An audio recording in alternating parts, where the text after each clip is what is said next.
Hi guys, this is Avanthika Mishra and I really hope you're staying at home and staying safe. I'll just show you how to wash your hands. I mean, I know you do already, but it's the need of the hour. So what I have is Dettol and ethanol hand scrub. Ethanol hand scrub is used by surgeons after surgery, so I'm just using Dettol. So take a generous amount of it. Ideally, you should do this for like 40 seconds up to a minute. So every time you touch a metal surface, a courier box, you've come in contact with anybody who has fever, who's coughing, you have worked out, everything. You must do this.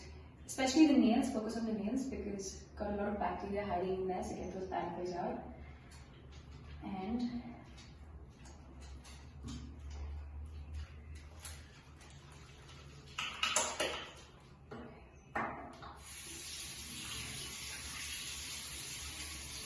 most importantly, you need to maintain personal hygiene because that will keep the bacteria at bay and the virus, of course.